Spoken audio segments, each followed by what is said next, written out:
बिस्मिल्लाहिर्रहमानिर्रहीम। अल्लाहुम्मा सल्ली अला मुहम्मद व आले मुहम्मद। काल्की अवतार और मोहम्मद साहिब संस्कृत जुबान के पंडित वैद प्रकाश उपाध्याय की किताब है। 1969 में ये किताब सरस्वती वेदांत प्रकाश सिंघा ने शाया की थी। ये किताब हिंदू अवतार काल्की के तौर पर हिंदू सहीफों काल्की पुराण, वेद और भविष्य पुराण वगैरह में इस्लाम के नबी मोहम्मद सल्लल्लाहु अलैहि वसल्लम की मौजूदगी की बहस है। भारत में शाया होने वाली इस किताब काल्की अवतार ने दुनिया भर में हलचल मचा दी है। इस किताब में बताया गया है कि हिंदुओं की मजहबी किताबों में जिस काल्की अवतार का तज़किरा मिलता है वो मुसलमानों के आखिरी रसूल हज़रत मोहम्मद सल्लल्लाहु अलैहि वसल्लम बिन अब्दुल्ला ही हैं। इस किताब का मुसन्निफ अगर कोई मुसलमान होता तो वो अब तक जेल में होता और इस किताब पर पाबंदी लग चुकी होती, मगर इसके मुसन्निफ पंडित वैद प्रकाश जो कि असलन ब्राह्मण हिंदू हैं और वो इलाहाबाद यूनिवर्सिटी से वाबस्ता हैं। वो संस्कृत जुबान के माहिर और मारूफ मुहक्किक और स्कॉलर हैं।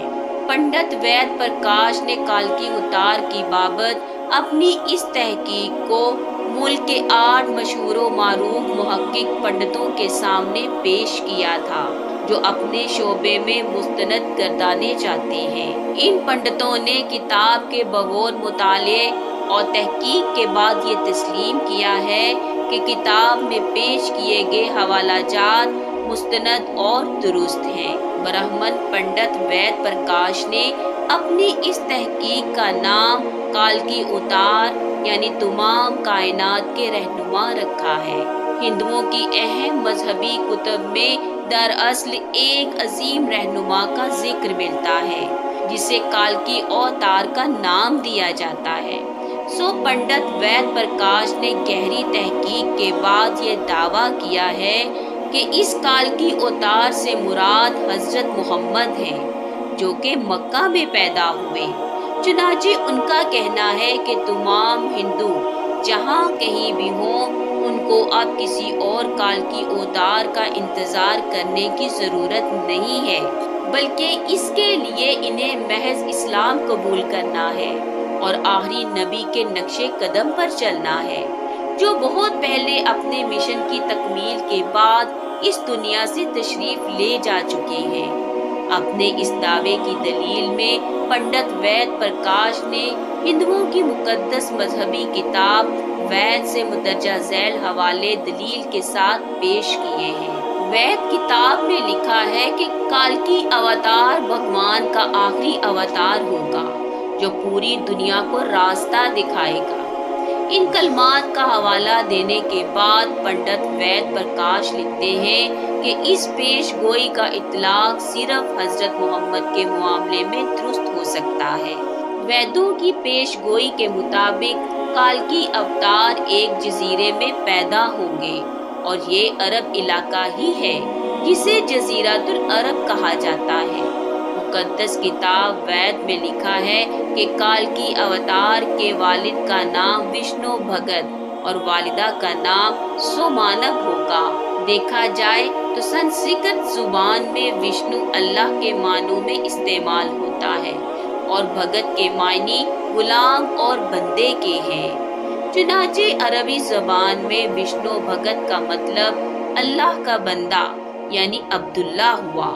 इसी तरह संस्कृत में सोमानव का मतलब अमन है जो कि अरबी जुबान में आमिना होगा। आखिरी रसूल सल्लल्लाहु अलैहि वसल्लम के वालिद का नाम अब्दुल्ला और वालिदा का नाम आमिना ही है। वैद किताब में लिखा है कि काल्की अवतार जैतून और खजूर को बहुत इस्तेमाल करेगा और वो अपने कोलो करार में सच्चा और दयानतदार होगा। ये दोनों फल हजूर अकरम सल्लल्लाहु अलैहि वसल्लम को मरगूब थे, जबकि आप सच्चाई और दयानतदारी में तो इस हद तक मारूफ थे कि मक्का में हजरत मोहम्मद सल्लल्लाहु अलैहि वसल्लम के लिए सादिक और अमीन के लक़ब इस्तेमाल किए जाते थे। وید کے مطابق کالکی اوتار اپنی سرزمین کے معزز خاندان میں سے ہوگا۔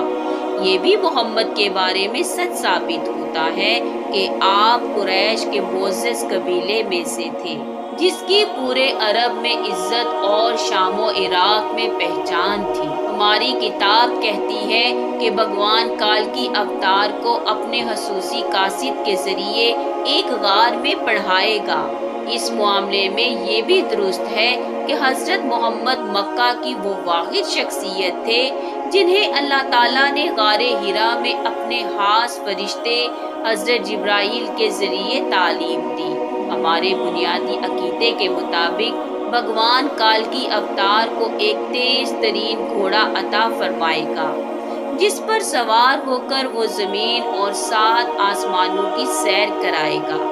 حضرت محمد کا براق پر معراج کا سفر اس پیش گوئی کا مصداق بن کر اسے آپ کی بابت ہی درست ثابت کرتا ہے۔ نیز لکھا ہے کہ ہمیں یقین ہے کہ بھگوان کالکی اوتار کی بہت مدد کرے گا اور اسے بہت طاقت دے گا۔ ہم یہ جانتے ہیں کہ جنگ بدر میں اللہ نے رسول اللہ کی فرشتوں سے مدد فرمائی۔ ہماری ساری مذہبی کتابوں کے مطابق یہ پیش گوئی ملتی ہے کہ کالکی اوتار گھڑ سواری، تیر اندازی اور تلوار زنی میں ماہر ہوگا۔ پنڈت وید پرکاش نے اس پیش گوئی پر بڑا خوبصورت تبصرہ کیا ہے جو بڑا اہم اور قابل غور ہے۔ وہ لکھتے ہیں، گھوڑوں، تلواروں اور نیزوں کا زمانہ بہت پہلے گزر چکا ہے۔ اب تو ٹینک، توپ اور میزائل جیسے ہتھیار استعمال میں ہیں، لہٰذا یہ عقل مندی نہیں ہے کہ ہم اس دور جدید میں تلواروں، نیزوں اور برچھیوں سے مسلح کالکی اوتار کا انتظار کرتے رہیں۔ حالانکہ حقیقت یہ ہے کہ مقدس کتابوں میں کالکی اوتار کے واضح اشارے حضرت محمد کے بارے میں ہیں، جو ان تمام حربی فنون میں کامل مہارت رکھتے تھے۔ ٹینک، توپ اور میزائل کے اس دور میں گھڑ سوار، تیز زن اور تیر انداز کالکی اوتار کا انتظار نیری حماقت ہے۔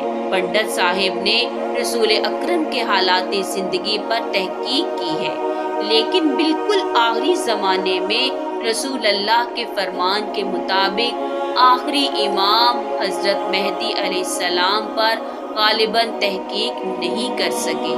اگر وہ یہ تحقیق فرما لیتے تو ان پر بہت سے امور، مثلاً جناب امام مہدی علیہ السلام کا ظہور، زمانے کی حالت، تلوار اور گھوڑے کے ساتھ ظہور فرمانے کی علت اور علامات ظہور کا کلجگ، یعنی ہندو تعلیمات کے مطابق آخری زمانہ سے ربط ثابت ہو جاتا۔